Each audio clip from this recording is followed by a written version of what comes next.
Today's topic will be the best we can call it probably is digestive dilemma, plant versus animal-based diets, and understanding digestive reactions to different foods, because we know it's extremely popular now to romanticize calorie counting and all these kind of things, which is great step to get to.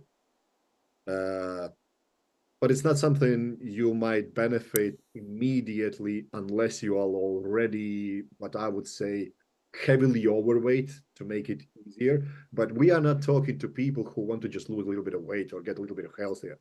We are talking to people who want to be absolute goddamn beasts, like the best they can physically be. So let's dig into understanding digestion reactions to different foods, and maybe if there are so many like differences in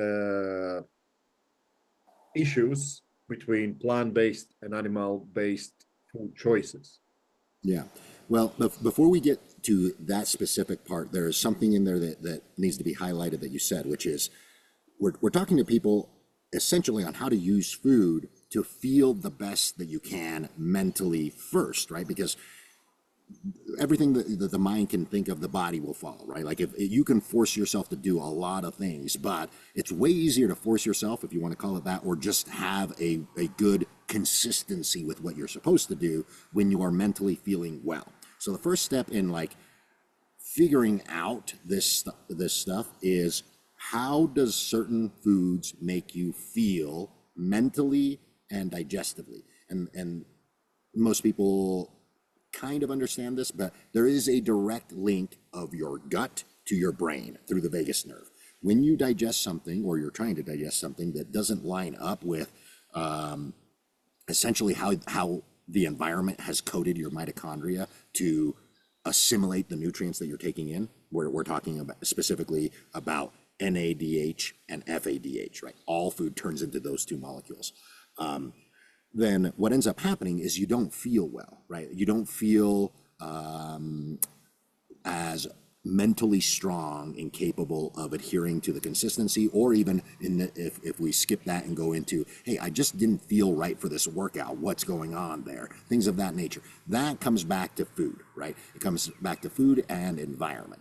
And this is actually where I think that like the carnivore / keto type people are onto something, right? And that is the mitochondria has 4 cytochromes, 1, 2, 3, and 4, and then the 5th one is the ATPase.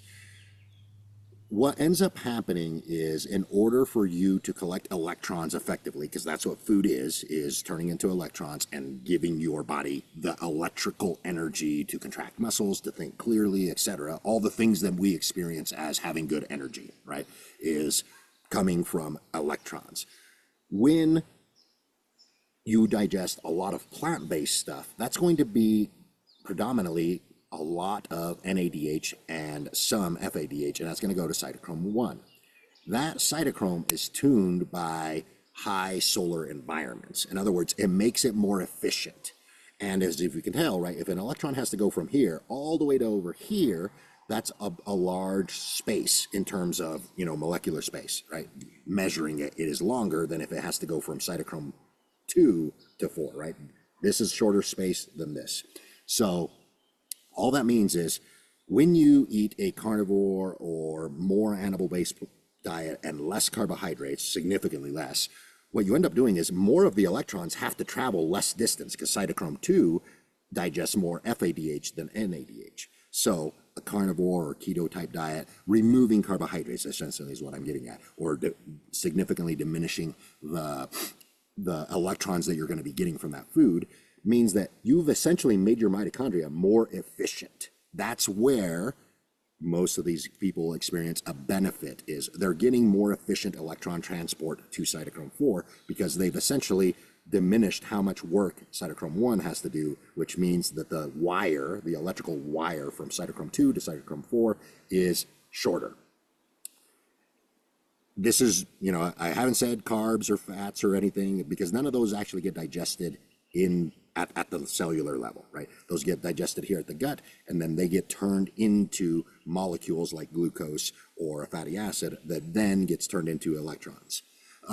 So ways to troubleshoot, right? There's a template then that makes it so that you can essentially get reset, and that is a more animal-based diet. When you eat a more animal-based diet, digestive issues will be calmed down because now the body doesn't have to work as hard to figure out what it's doing with all of these electron molecules. And as the season changes, right? So this is where most people will experience digestive issues, is when there's very little solar yield interacting with your body. Either you work indoors or it's wintertime, and you eat large amounts of carbohydrates that are from a high solar yield. Think of rice and wheat and things of that nature. Most people will chalk that up to like gluten and things of that nature, which can be true if you actually have something like celiac disease or Crohn's disease or something like that. But for the most part, it has to do with that cytochrome 1 not being tuned correctly. So the electrons are being held back, and you're creating more reactive oxygen species because this cytochrome is getting too much NADH, and it doesn't know how to handle it. And the NADH, when it's not donating its electron and pulling it through, it creates a reaction with oxygen. Oxygen goes and reacts with it, makes reactive oxygen species. You're supposed to make some of it, right? Because that's what dictates autophagy and apoptosis. How much of those reactive oxygen species you make will dictate how much you go through apoptosis and how much you go through autophagy. And if it's not tuned correctly, you end up with things like brain fog. That's very common to be put together with digestive issues. You're having digestive issues, you have brain fog issues. The first thing I want to look at is how many out of season carbohydrates are you eating? We reduce those a little bit. We still want to pay attention to to calories, kind of like what we talked about. Not all calories are the same. This is that concept. We're just digging a little bit deeper into it. We still adjust for the right amount of caloric load for you, for your size and all of that. We just make them different, right? We make them come from a little bit more fats and protein, a little less from carbohydrates, and we see how digestion improves. More often than not, that is the right move at first. And then as the season changes into more solar environment, you will find that adding in more carbohydrates, your body is able to digest them better, and you actually have an uptick in energy and wanting to move and wanting to feel like you mentally feel well enough that you want to do more of those. And that's because now cytochrome 1 has been tuned by your light environment to be more easily accepting of the NADH going to cytochrome 1 that comes from carbohydrates. I want to pull back on this because the thing is now that everyone can have access to pre-prepared foods. And I religiously log everything I do since, I believe, 2005. Well, even earlier than that, but nutrition-wise since 2005. And if I eat rice that's cooked compared to rice that's pre-packed just to be warmed up, that cooked rice will sit way better with my body than pre-cooked rice that's in a pack that you could just microwave and warm it up. So one of the things I would kind of go like, what the hell is happening there? And same exact thing with like protein bars and everything else. Yeah. So are we looking in just carbs, proteins? Hey, this is what they do. Or are we looking into, okay, carbs, proteins, and the ways they have been prepared can have massive impact? Because we've seen these like studies where even if you eat bread fresh or bread cooked or toasted after it's been frozen, it's going to have completely different effect in your body. So what's happening here? Maybe can we dissect what we can kind of look into? And another thing is, what would be a digestive issue? What does it mean? Like, does it mean diarrhea? Does it mean upset stomach? Does it mean bloatness? And so on and so forth. So for me personally, I know anything over 100 grams of oats within 24 hours, I'm going to be lethargic and bloated. Anything under 100 grams, maybe it's 89, maybe it's something, whatever. But the way I structure my meals, I know if I have more than 100 grams of oats a day, I'm going to feel bloated. And it's going to go away after a day. I don't really take that much of a notice of it. But I know if I want to feel at my best, I need to make sure that I mix and match my carb sources, so to speak. Yeah, and so that's going to go down to the microbiome in your gut, right? So and again, this is what's being tuned by certain frequencies of sunlight, which is why oats versus rice versus bread, for example, are going to have slightly different digestive properties in each individual, right? Even if you're living in the same place, because the amount of sunlight I collect versus the amount of sunlight you collect is different, right? Even if you were living here with me or I was living where you are, we would be collecting different amounts of sunlight, even in the same place, right? So this is very important to understand. The amount of sunlight that gets integrated by the microbiome, because your microbiome is bacteria, right? So they are collecting solar energy just like you collect solar energy. That means that when they digest, let's just use oats for example, right? They're going to let off a specific frequency of light. In other words, bacteria, and we know this from lots of studies, let off a lot of light via their metabolism. So as they digest food, they're letting off light. And that light shines on your gut, right? And we've talked about this in really good detail in the brain gut, part 1 and part 2. When that light from that bacteria of whatever it digested shines on the gut, that tells the gut to open a certain amount or close a certain amount. That's how that process reacts. So depending on how much light the bacteria have gotten and what you put in there, the light that gets put on the gut can open it up. For example, you get digestive issues with oats. If that digestive issue is diarrhea, what's ended up happening is your gut opened up too much, and now your body took in more undigested, if you want to call it that, more undigested product, which then signals, hey, there's something foreign in us, we got to eject it, right? And so you have diarrhea. On the other hand, if your gut closes down, what ends up happening is not as much water from outside of the gut lining gets into the gut, and now you end up with constipation, right? And so this goes back to answering the question of what is a gut problem. Gas can be, a large amount. You get bloated, you have a lot of passing gas. That's a digestive issue. The other issue is going to be when you go to the bathroom, if your stool isn't like on the Bristol scale, isn't between a 2 and a 3 and a 5, so a solid passing of stool that's not diarrhea and that's not constipation, then that would also be classified as you have a digestive problem going on, and you should look into whether it's a hydration problem, right? Because this can start not with the food. This could start with how much water do you drink, right? Because there's that concept of that bowel needs to be hydrated. So that's why it's important to know how much water you're drinking and know how much, because the other thing is carbohydrates also heavily get influenced by water, right? Because when they're being digested, they need more water to be digested correctly and assimilated into the bloodstream via glucose and everything. And every molecule of glucose is going to bring certain molecules of water and ions to it. So it could be a combination of, I eat this particular carbohydrate or food and it doesn't match up with how much water I am not drinking, right? Like that's a total possibility, especially on the constipation side of having digestion problems.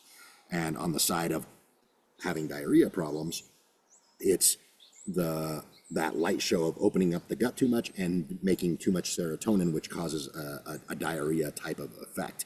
And so what I'm saying is, just like you said, that oats cause a certain problem, but it's almost always a quantity type of scenario. It's almost never, unless you actually get diagnosed with an actual disease, it's almost never, I have to completely remove this food. And that's what I really wanted to highlight to people. In the winter, it may be appropriate to remove most of your carbohydrate consumption if you really have a really indoor lifestyle, plus it's winter and you live in Canada, for example. Yeah, you might have to go all the way to carnivore/keto. But I always try to introduce some level of carbohydrate because that's an automatic feedback loop of, am I actively exposing myself to a light environment that's positive? Because the more that I do that, the more I'll find that, hey, certain amounts of this type of food, for you, for example, is oats. For me, it's bread, right? If I eat a slice of bread, I can eat a slice of bread or two any time during the year with my lifestyle that I have. No issues. In the winter, if I happen to include bread with every meal, right? So now I've doubled or tripled the amount of bread that I eat, I'm going to have a problem. In the summer, I can't get enough bread. I can eat all the bread I want. I could eat a whole loaf, nothing happens, right? Ham sandwiches. Yeah, exactly, right. And so it's never about being dogmatic. It's dogmatic of like reducing everything to zero. That may be where you need to start so that you can introduce certain foods, especially foods that you find slightly problematic, to find the tolerance level that you have for that, right? Just like you've done with oats. You've logged it. You notice that, hey, when I go above 100, it's a problem. When I go below 100, not really an issue. That is a real thing that ends up happening with a lot of people in terms of how you're going to troubleshoot some of this. It's almost always a quantity and not the actual food product, as long as it's a whole food product. So that goes to that next part that you were saying about protein shakes, bars, a prepackaged type food versus something that you've cooked whole. Those will have different reactions because almost always they aren't the single ingredient food, like rice that's been pre-prepared.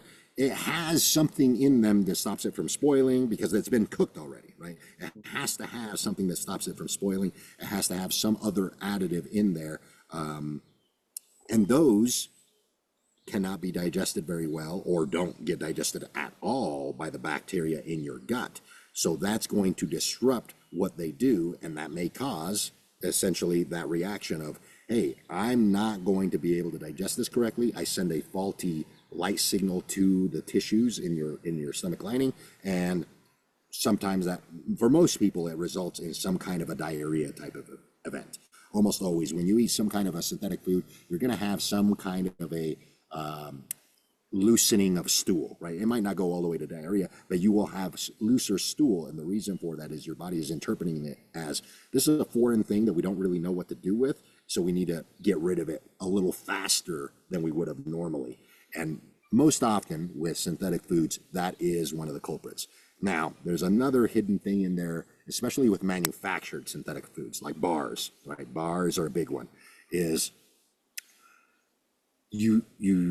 you're making these foods in a lab, essentially, right? Like you're essentially taking, for example, the flour and making synthetic flour. That's a real thing. You can make synthetic flour these days with all kinds of byproducts and chemicals. You've essentially taken the chemical format of flour, so a carbohydrate, and you manufactured it and you produce it synthetically.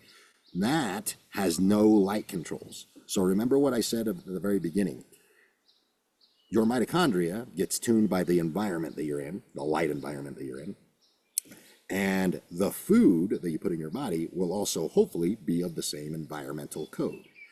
When you make a food synthetically, there is no environmental code. So the hydrogens and the atoms in that food don't have the right coding of light. They essentially don't have a light code.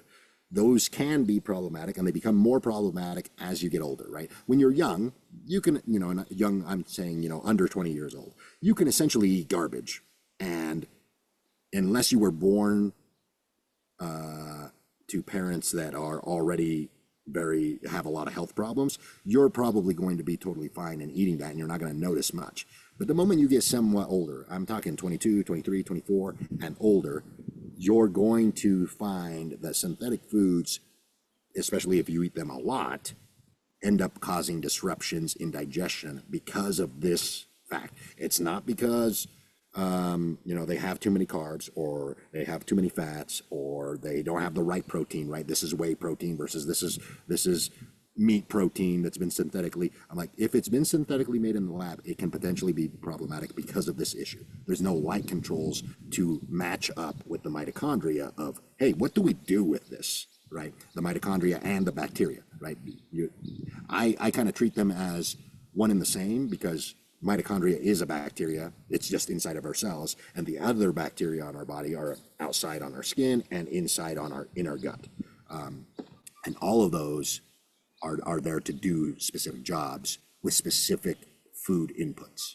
what you just described about like younger people, and I seem to kind of notice that when they carry that what I call baby fat, Yeah. you know what I mean? It's like up to 20 something years old, they still look like big babies. Then they can get away with anything.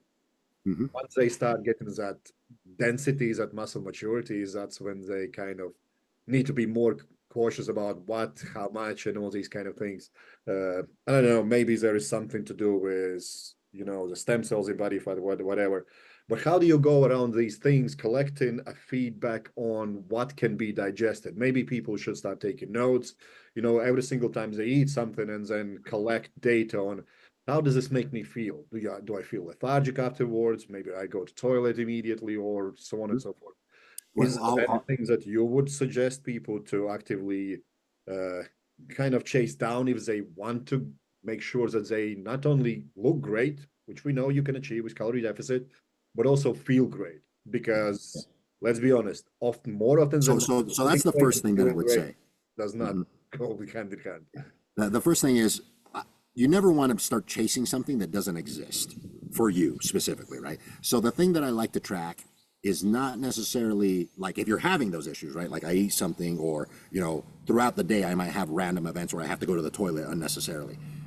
If you're having those events, then yes, I go all the way to let's track the foods that you're eating, not the macros, right? There's two different things here. I don't care about the macros at that point. I want to know what are the foods that you're eating, right? Now, if that's not happening, the thing that I like to track long term, like for me, like I'm just going to be honest, I don't track my calories, I don't track my macros, I just eat certain foods, right? I could tally it up at the end of the day, but I don't actually care about that. So the thing that I do track is how do I feel at certain periods of the day, right? I tend to eat 4 meals, right? I eat 2 in the morning and two in the afternoon, right? I don't necessarily stop right in the middle of the day because that's not really my schedule to eat, but I do get 2 meals in the morning, 2 meals in the afternoon. I tend to bias the two middle meals to have most of my carbohydrates for the day. And the thing that I track, because I know that those are the things that will dictate potential problems, is I track how am I feeling before I start introducing carbohydrates for the day. If I'm feeling really good, really sharp, then I note that, right? And you can write it down or log it or just know it. And then after I have my carbohydrates for the day in those meals, majority of the carbohydrates, I want to know how do I feel about mid-afternoon? Do I feel sluggish? Do I not? Do I feel not mentally as sharp? And if the answer is actually I feel almost the same as in the morning, then I know that I'm on the right track and I don't stress too much about writing it down, right? Like as far as like what foods am I eating? But as the season goes on, I tend to obviously the days are longer as I get sunnier, so I tend to be more active. I tend to eat more food, so I start to eat more and more. For example, bread for me, or rice or things of that nature. When I start ramping them up, because I know how much I'm putting on my plate, even though I'm not tracking the calories. When I go, hey, I've kind of doubled how many carbohydrates I'm eating. And if I start noticing a little bit of brain fog, especially in the afternoon or in the evening, then what I do is I just cut those back a little bit. It was a little bit too premature to add in more carbohydrates. Again, this is just one of the ways that I do personally for myself. Now, for my clients, that is what I track, right? How do you feel in the morning after you've had a meal or two? And how do you feel in the afternoon after you've had a meal or two? And then for a weekly check-in, all I want to know is, hey, how often are you having disrupted bowel movements? Like, are you having disrupted bowel movements? Like, hey, you're being irregular, or all of a sudden you're having to go to the bathroom at a random time during the day that normally doesn't happen for you. We want to know that type of stuff. And if those start to happen, that's when I cue in and dig in deeper on them. Hey, what exactly are you eating as far as these foods, right? And that's how I go with that. I track mental well-being first because that's what I ultimately care about at the end of the day, to feel as good as possible and be able to train as hard as you can and feel good and capable with your job and all the other things you got to do as a human. So that's the step one. And then step two is, are you now experiencing some kind of a digestion disruption? If the answer is yes to both of them, hey, I'm having some brain fog and I'm having some digestive disruption, even though it might be random, like throughout the week, then that's when I start to go, okay, if it's random throughout the week, what did you eat on those days or the night before? And then if it's not random, if it's more like a diurnal, hey, during this day, I've started to have this weird thing happen fairly regularly around this time of day, then we start looking acutely in your day of what are you eating before, and how long after do you eat that does this certain thing happen. And those are the things I like to track. I don't really like to be like, hey, I want to know, some people are obsessed with tracking fiber, for example. I'm like, I don't find that useful for this type of diagnosis or this type of troubleshooting. When it comes to digestive kind of dilemmas, do you see that there is an incline to how one approach being more negatively affecting human bodies than others? What I mean by that is plant-based or animal-based. Yeah. There an incline for one to have more of an issues than other. Yes, in modern living, I do find that heavy plant use, going all the way to veganism, can be more problematic than going Would all the it way. be because of the plants, or because of how plants are made now, or because of the mixture of that? Well, and They that's what don't I, have plants, but they have a lot of processed products. right. That's exactly what I was going to highlight. The reason isn't so much that you're going out of your way to eat a whole bunch of plants. The reason is that you're going out of your way to eat a bunch of plants, and then in order to supplement the things that you miss from that type of diet, you're going to have to go the processed route. Right. So it's a combination of all those. And then on top of that, if you happen, and most people in the modern world happen to be a lot indoors, you're going to have less capabilities to digest those correctly, right? So I find that a plant, again, I'm not saying that plants are bad or good or anything like that, but a heavily carbohydrate-based diet, if you happen to have the wrong lifestyle, will be one of those ones that causes brain fog, that causes potential issues. And it's a combination of the amount of environmental stimulus that your body and your mitochondria and your colony of bacteria are getting, the foods that you're choosing often to meet satisfaction or the ability to get enough protein, for example, have to be processed to a more degree than a animal-based product. So those are the three culprits. The lifestyle of most modern people doesn't allow for that level of digestion. Doesn't mean that for everybody. And then the foods will be more synthetic in nature if you're going out of your way to get prepackaged plant products, right? And that combination does tend to disturb more people. Now, if you happen to live somewhere in a southern country or somewhere closer to the equator where plants, fresh plants, grow year round, that becomes less of an issue. I do find that. And coincidentally, if you live in that environment, you tend to spend more time outside. So again, it amplifies that.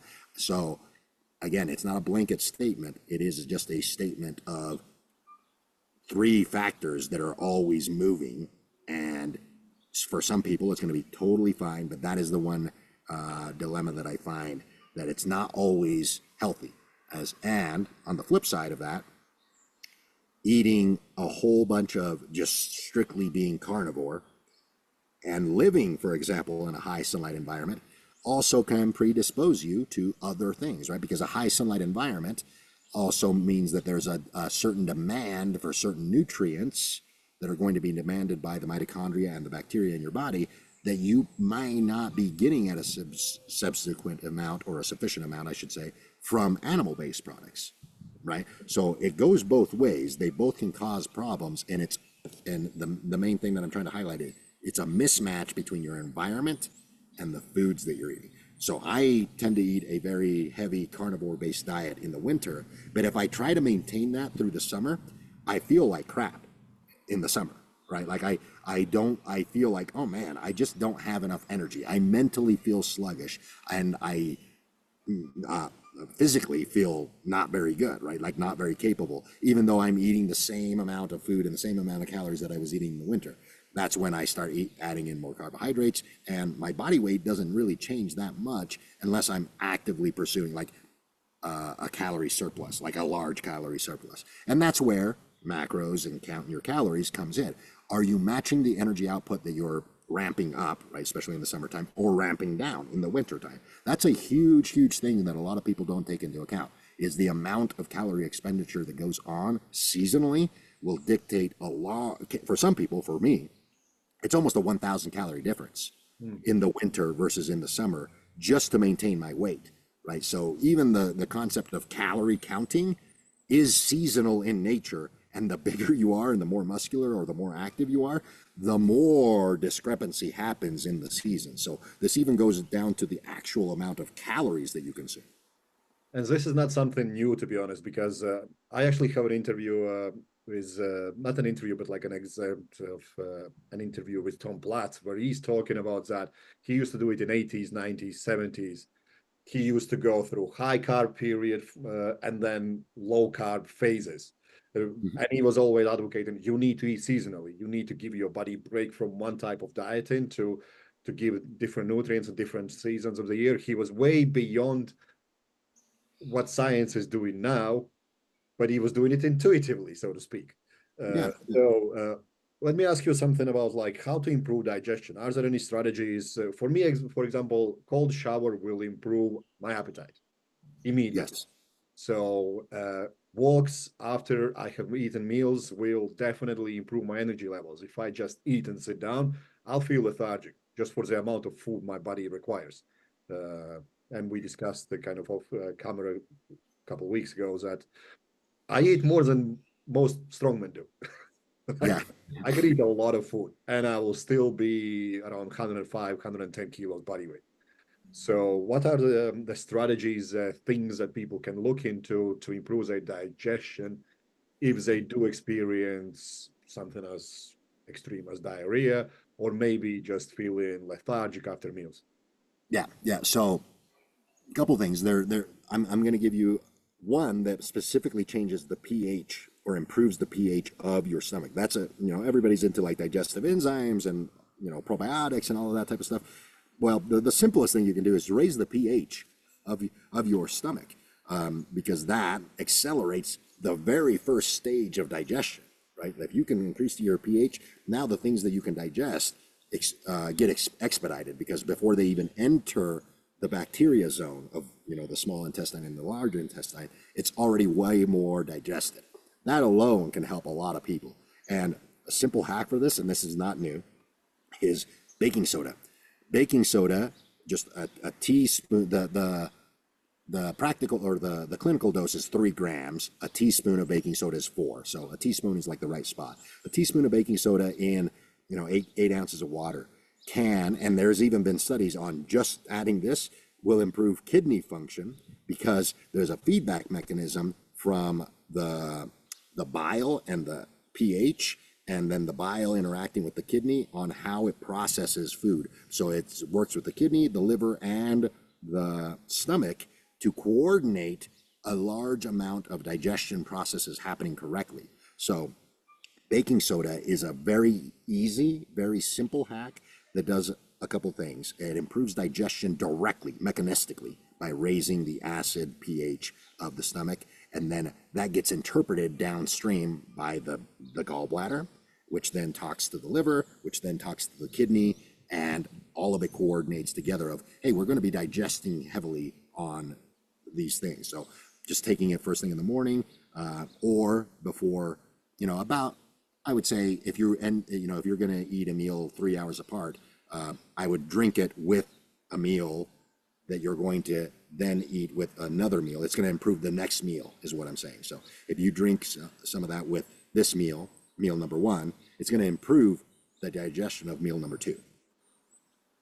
Yeah, because now what you're starting to tap into is what is so popular, like a detoxing, and you need to be alkaline and do this and that. So this Yeah. actually kind of like, It is a little bit into that, but it's not.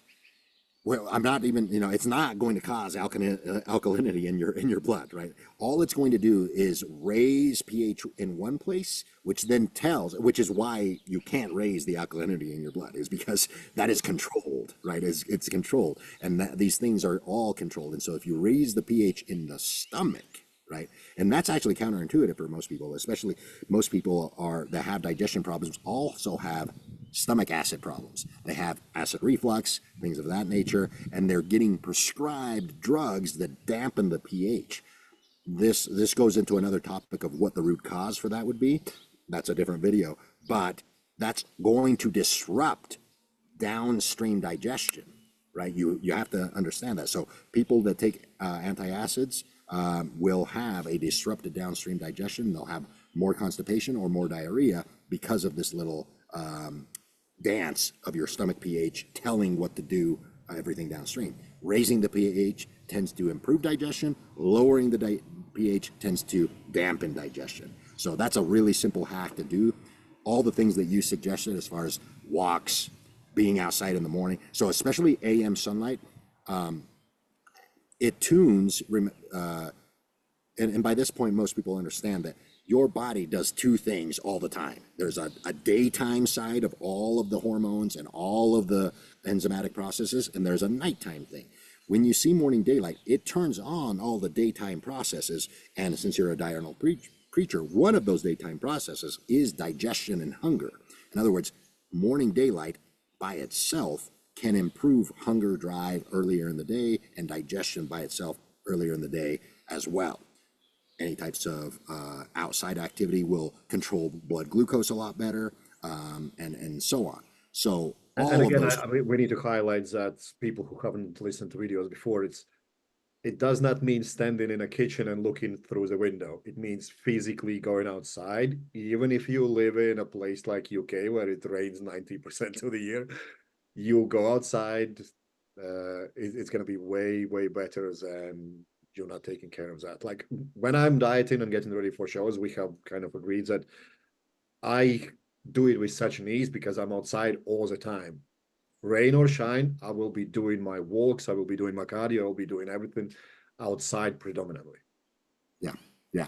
And that helps immensely in all of the things that we've talked about, right? Not just the digestion in the food, but also mental well-being to continue to be consistent with the goal at hand, right? Like you're eating, quite a bit of food for dieting, but you're still dieting, right? It still sucks, right? But when you do a lot of this outside, you amplify neurotransmitters like dopamine and noradrenaline. It gives you more mental fortitude. And then we did a little episode on mental, the basics amplify mental fortitude, because anything that you don't want to do, even if it's minor, like, oh, it's kind of cold outside and I don't really want to go, but you force yourself to do it, immediately amplifies a part in your brain that is correlated to willpower, right? So your willpower literally goes up by doing these types of behaviors, which then allows you to stick to the regiment of the things that is required for good nutrition.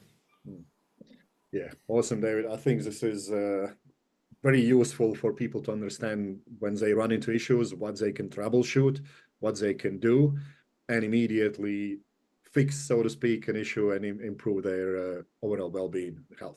Yes. All right. Yeah, thanks for that, and I'll see you next video. Thank you very much.